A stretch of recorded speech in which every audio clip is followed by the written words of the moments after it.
안녕하십니까. 우리 수서동 3일 아파트 재건축 추진위원 김정환이라고 합니다. 예, 먼 길 힘들게 찾아주셔서 대단히 감사드리고 또 우리 수서동 3일 아파트의 우수성을 여러분께 알려드리고 또 재건축이 왜 필요한가에 대해서 오늘 좀 더 정확하게 말씀드리도록 하겠습니다. 반갑습니다. 먼저 우리 위원장님께서 설명하셨듯이 우리 강남구에서의 수서역 위치가 이렇게 나 있고 거기서 우리 3일 아파트는 오른쪽 지도를 보시면 오른쪽 아래에 SRT 수서역 있고 그 위에 GTX 수서역 회색으로 표시되어 있죠. 그 위에 3호선과 분당선 수서역의 환승역으로서 교통의 편리함은 전국 어디에 내놔도 당당한 수준으로 좋다고 저는 생각합니다. 그 수서역 코너에 우리 3일 아파트가 위치해 있습니다. 다음. 그래서 아까 말씀하셨듯이 우리 아파트 건물 개요는 이렇게 224%의 용적률에 645세대 최고층 15층으로 구성되어 있고 92년 10월 28일에 형식 승인을 받았습니다. 원래 우리 아파트가 도시개발공사 그러니까 SH죠. SH의 수서지구 4블록 아파트가 원래 우리 아파트의 옛날 명칭이었습니다. 다음. 그래서 우리가 이렇게 수서 3일 아파트를 재건축하고자 한다라는 계기를 말씀을 드리자면 2023년 8월에 서울시가 수서 택지 지구 단위계 1.335제곱킬로미터 재정비 용역을 발주했습니다. 그래서 이 과업 설명서 내용을 제가 조금 가지고 왔는데요. 그 과업의 목적의 밑에 보시면 재건축 시기가 도래한 아파트의 선제적 재건축 가이드라인으로서 지구 단위 계획을 재정비하고자 한다라는 것이 주된 목적입니다. 다음. 그래서 주변 지역 포함 지구별 연계 고려 통합적 광역적 기본 구상안을 마련했는데요. 우리 수서 택지 재개발지구 일대의 택지 재개발지구 탈주거 지역을 위한 미래 비전 그리고 목표 추진 전략을 설정을 하고자 합니다. 그래서 탄천이나 대모산 같은 그런 천혜의 자연환경 등 주변 여건과 이런 도로, 공원 이런 것들이 조화가 되는 택지지구 개발을 하는 것이 발주 용역의 목표고요. 특히 우리가 또 좀 신경을 쓰셔야 되는 게 노후계획도시 특별법이라고 아마 언론을 통해서 많이 들어보셨을 겁니다. 노후계획도시 특별법이라는 게요, 재건축을 좀 더 활성화시키고자 한다라는 내용으로 국토교통부에서 발표를 했는데 흔히 우리가 말하는 일기신도시 특별법이라는 것이 바로 그것입니다. 일기신도시라는 게 성남, 분당, 고양, 일산, 그리고 안양시의 평촌, 군포시 산본, 그리고 부천 중동 그렇게 5개가 있는데요. 그 일기신도시는 물론 우리 수서 택지지구도 이 노후계획도시 특별법에 해당이 됩니다. 다음. 그래서 우리 수서 역세권은요. 16년 12월 달에 SRT가 개통을 해서 지금 영업 운행 중이고 내년 상반기에 GTX-A가 동탄, 용인, 성남, 수서역까지 우선 개통을 하게 됩니다. 나머지 구간은 25년경부터 순차적으로 개통할 예정입니다. 다음. 그래서 지금 3호선과 수인 분당선 노선이 이렇게 우리 수서역을 운행을 하고 있고요. 다음. 그래서 수서광주선 약칭 수광선이라고 하는 것이 있는데 수서역에서 성남 모란역, 그 다음 경기 광주역을 거쳐서 경강선과 연계가 됩니다. 그렇게 해서 우리 집 앞에서 강릉, 충주, 경남 거제, 경북 안동 등등을 한 번에 갈 수가 있습니다. 그 다음에 오른쪽에 보시면 위례 과천선, 약칭 위과선이라고 하는 게 있는데요. 위과선이 수서역을 경유하는 것은 사실상 확정되었고 다만 복정역 부근을 어떻게 하느냐 그 정도만 남았습니다. 그래서 수서역을 경유한다는 사실까지는 확정된 사실이라고 보셔도 좋겠습니다. 다음. 그래서 수서역세권 개발의 조감도를 좀 보여드릴 텐데요. 왼쪽에 있는 게 문정동, 수서동 합쳐가지고 종합관리 방안을 제시하고 있습니다. 그래서 넓게는 가라시장부터 올림픽 패밀리 거쳐서 가든파이브까지 포괄하고 있고요.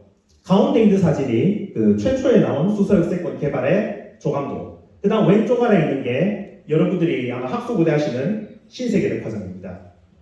그 수서광주선 설계 때문에 조금 2029년으로 미뤄졌다고 합니다. 그 다음 오른쪽에 있는 것은 올해 초 한 3월 달경에 오세훈 시장이 수서 차량기지 개발 구상안을 발표했습니다.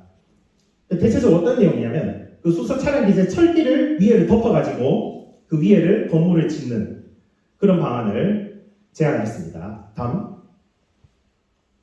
그 다음 어떻게 보면 또 우리 그 수서 역세권의 가장 핵심적인 수혜지라고 저는 생각하는데요. 그 서울 역세권 개발의 경우 기존의 공공임대주택을 30%는 무조건 공급을 해야 했습니다. 그러나 이 역세권 같은 경우에는 특별히 특례를 넣어서 도서관이나 뭐 기타 공공인프라 같은 지역 수요에 맞는 시설로 대체 기부 체납을 할 수 있도록 그 서울시가 설계를 하고 있습니다. 특히 이 사업은요, 역세권 활성화 사업과 연계해서 용도 지역, 지금 3종 주거 지역인데 이것을 상업 지역으로 상향을 시켜서 필요한 시설을 증대를 하려고 생각하고 있다고 합니다.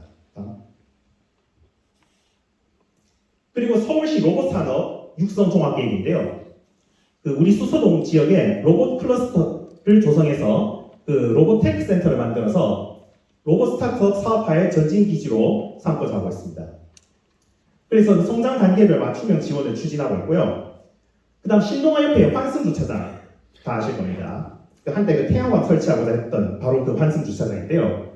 거기에 2026년에 착공을 목표로 설계를 하고 있습니다. 그리고 올 연말에 그 뒤에 보시면은 위에 보이시죠? 광수사 위쪽에 로봇 플러스 실증 개발 지원센터가 올 연말에 개관 예정으로 있습니다. 다음. 그리고 우리 아파트 재건축의 사실 필요성이라면 필요성인데요. 아마 강남에 있는 다른 아파트들도 그렇겠지만 우리 수서 3위 아파트도 이중 주차 아마 대단히 그 공감 많이 하실 겁니다. 그래서 그 보시면은 소방차 전용이라고 적혀 있는 데까지 주차를 하고 있는 것을 보실 수 있고요. 그러다 보니까 만에 하나 아파트에 불이라도 났다. 그러면 소방차의 출동 시간이 지연이 되는 문제가 생길 수 있습니다. 이런 걸 막기 위해서 우리는 지하 주차장을 파야 되는데 이게 재건축을 하지 않고서는 사실상 대단히 어려운 작업이라고 생각합니다. 그래서 재건축을 해야지만이 이렇게 그 최근에 입주한 그 개포 자이트 레지던스 4단지죠. 거기처럼 세대당 한 1.5에서 한 1.8대 정도의 여유 있는 공간에 그리고 그 주차장 한 칸 폭도 한 30cm 정도 넓혀서 그 요즘 뭐 문콕 테러 뭐 그런 이야기 들어보셨을 텐데요. 그런 문콕 테러와 같은 일이 일어나지 않도록 주차장 한 대의 폭을 넓혀서 그렇게 설정을 할 수가 있습니다. 그리고 실내가 또 낡았다 보니까 누수 현상도 많이 생기고요. 복도식 아파트다 보니까 여름에 덥고 겨울에 춥습니다. 그런 점들을 한 번에 해결하려면 사실 재건축이 저는 정답이라고 생각합니다.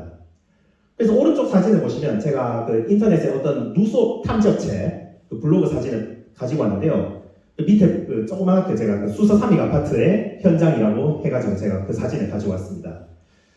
참고로 뭐 누수 문제 해결도 그 관리소 업무의 일부라고 합니다. 다음. 그리고 또 여러분들이 또 좀 많이 기다리시는 내용인데요. 하이엔드 아파트 많이 들어보셨을 겁니다. 하이엔드 아파트라는 게 뭐냐면 최고급 주거단지를 추구하면서 그 최고급 내외장재 그리고 고급 커뮤니티, 첨단 관리 시스템 그 등으로 차별화한 미래형 아파트를 우리가 하이엔드 아파트라고 하는데요. 뭐 여러분들도 아마 익숙한 브랜드들도 있을 겁니다. 뭐 현대건설의 DH, DL 그러니까 옛날 대림산업의 아크로, 삼성물산건설 부문의 레미안, GS건설 자이, 롯데건설의 르엘, 그다음 포스코의 OTL, 대우건설 프루지오 서밋 이런 브랜드들이 하이엔드 브랜드들입니다. 그래서 사진을 보시면요, 이렇게 아파트 단지 입구에 문줄을 이렇게 기둥을 이렇게 커다랗게 세워놓은 걸 보실 수 있고요. 그 다음에 또 석가산 공원이라든가 아니면 층고, 보통 아파트 층고가 2.3m 정도 되는 걸로 아는데 한 2.6에서 2.7m 정도로 높여서 그만큼 또 개방감을 줄 수 있는 구조를 구현을 할 수가 있습니다. 이것은 재건축으로만 가능한 이야기입니다. 다음. 그리고 하이엔드 아파트의 또 소프트웨어의 특징이라면은 욕실 같은 것을 전부 고급 자재로 사용을 하고요. 그 다음 카페라든가 골프 연습장, 실내 수영장 같은 그런 스포츠 커뮤니티를 많이 구축을 해놓고 있습니다.